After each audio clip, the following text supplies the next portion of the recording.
जय श्री राम दोस्तों, आप सभी का मेरे इस YouTube चैनल में हार्दिक स्वागत है।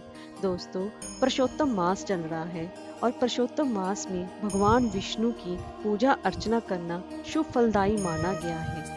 और पुरुषोत्तम मास में सुबह जल्दी ब्रह्म मुहूर्त में उठना, भगवान विष्णु जी की पूजा करना और तुलसी माता की पूजा करना शुभ फलदायी माना गया है। इस साल पुरुषोत्तम मास सावन के महीने में आया है, तो भगवान विष्णु जी की पूजा के साथ साथ भगवान शिव की उपासना करना श्रेष्ठ फलदायी माना गया है।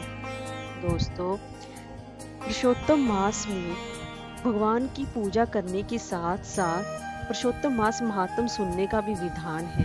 मैं आपको हर रोज एक महात्म का श्रवण करवा रही हूँ, तो चलिए वीडियो शुरू करते हैं। दोस्तों, अगर आपको हमारी ये वीडियो अच्छी लगी हो तो लाइक और शेयर करें और चैनल को सब्सक्राइब करना ना भूलें और कमेंट बॉक्स में ओम नमो भगवते वासुदेवाय अवश्य लिखें। तो चलिए वीडियो शुरू करते हैं। दोस्तों, पुरुषोत्तम मास महात्म के अभी तक 2 अध्याय चैनल पर अपलोड हैं, आप वहां पर जाकर श्रवण कर सकते हैं। आज मैं आपको पुरुषोत्तम मास महात्म का 3रा अध्याय श्रवण करवा रही हूँ। ऋषिगण बोले, हे महाभाग, नर के मित्र नारायण नारद के प्रति जो शुभ वचन बोले वह आप विस्तार पूर्वक हमसे कहें। सूत जी बोले, हे दृढ़ सतमो, नारायण ने नारद के प्रति जो सुंदर वचन कहे वह जैसे मैंने सुने हैं वैसे ही कहता हूँ, आप लोग भी सुने।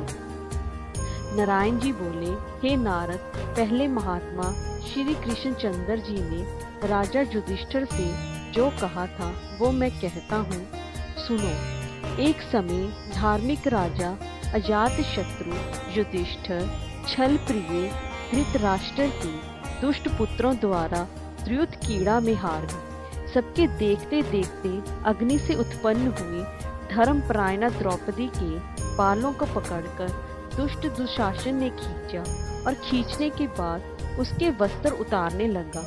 तब भगवान श्री कृष्ण ने उसकी रक्षा की।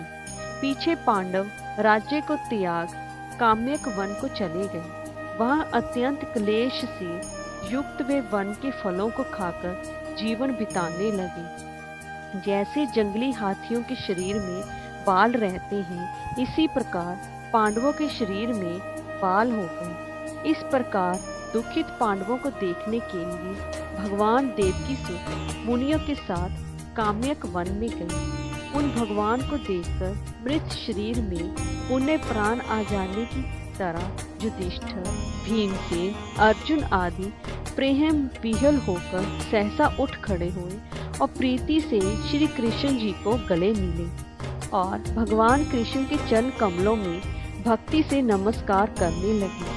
द्रौपदी ने भी धीरे धीरे वहां आकर आलस्य रहित होकर भगवान जी को शीघ्र ही नमस्कार किया।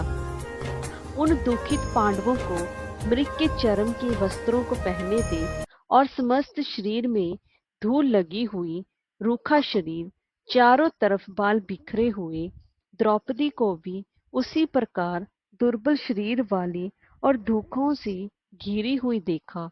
दोस्तों, इस तरह दुखित पांडवों को देखकर वह अत्यंत ही दुखी हुए। भक्त वत्सल भगवान धृतराष्ट्र के पुत्रों को जला देने की इच्छा से उन पर क्रोध हुए।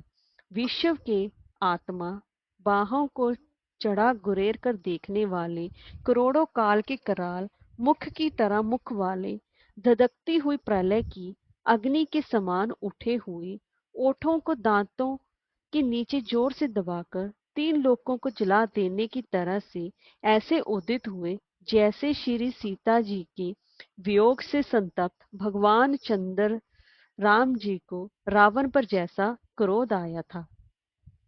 उस प्रकार से क्रुद्ध भगवान को देखकर कांपते हुए अर्जुन कृष्ण को प्रसन्न करने के लिए द्रौपदी, धर्मराज तथा और लोगों से भी अनुमोदित होकर शीघ्र ही हाथ जोड़कर उनकी स्तुति करने लगे। अर्जुन बोले, हे कृष्ण, हे जगत के नाथ, हे नाथ, मैं जगत के बाहर नहीं हूँ, आप ही जगत की रक्षा करने वाले हैं।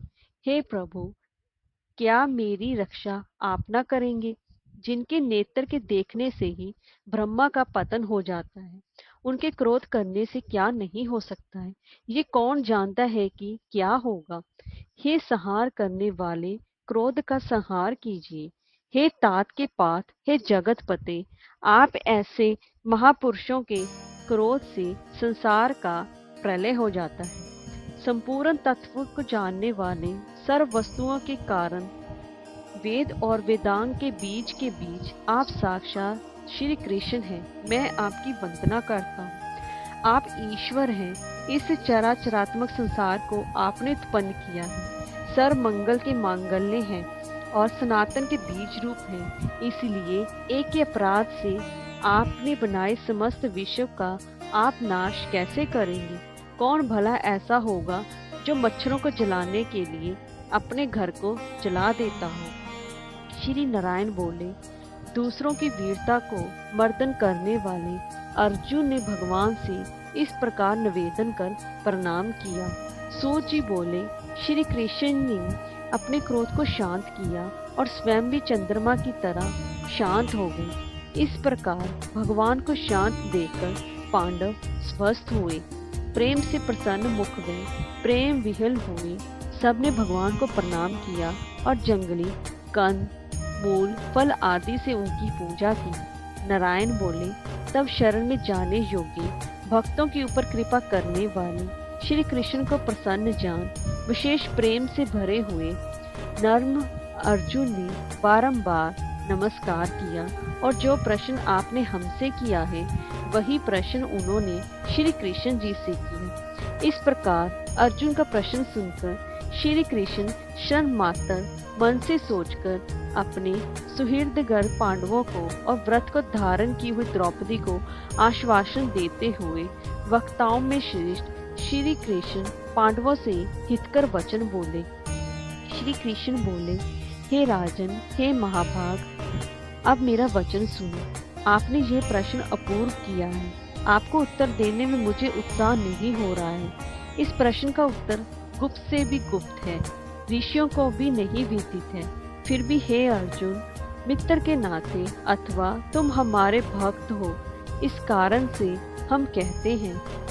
हे सुव्रत, वह जो उत्तर है वह अति उग्र है।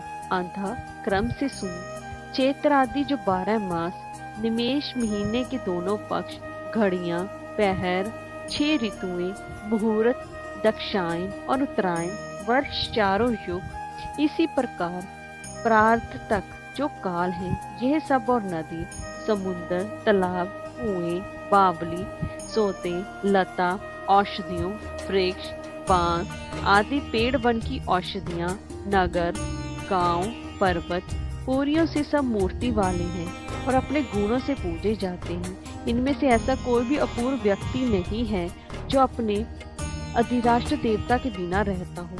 अपने अपने अधिकार में पूजे जाने वाले ये सभी को फल देने वाले हैं। अपने अपने अधिराष्ट्र देवता के योग के महात्म से ये सब सौभाग्यवान है। हे पांडुनंदन, एक समय अधिमास उत्पन्न हुआ। उस उत्पन्न हुए असहाय निंदित मास को सब लोग बोले, यह मल मास सूर्य की संक्रांति से रहत है, अंतः पूजने योग्य नहीं है। ये मास मल रूप से होने से छूने योग्य नहीं है और शुभ कर्मों में भी ये नहीं है। इस प्रकार के वचनों को लोगों के मुख से सुनकर यह मास प्रभाव रहित, दुख से घिरा हुआ, चिंता से ही ग्रस्त गमन होकर व्यथित हृदय से मरण सन की तरह हो गया है। फिर वह धैर्य धारण कर मेरी शरण में आया।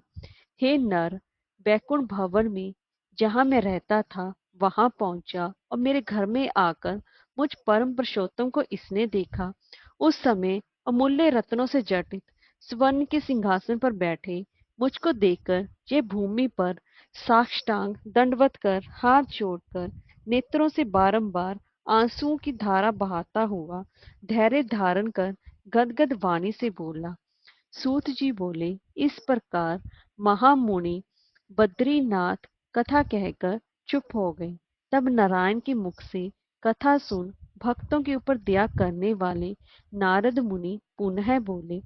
नारद बोले, इस प्रकार अपनी पूर्ण कला से विराजमान भगवान विष्णु के निर्मल भवन में जाकर भक्ति द्वारा मिलने वाले, जगत के पापों को दूर करने वाले, योगियों को भी शीघ्र न मिलने वाले, जगत को अभय दान देने वाले ब्रह्म रूप मुकुंद जहां पर थे, उनके चरण कमलों की शरण में आया हुआ अधिक मास क्या बोला।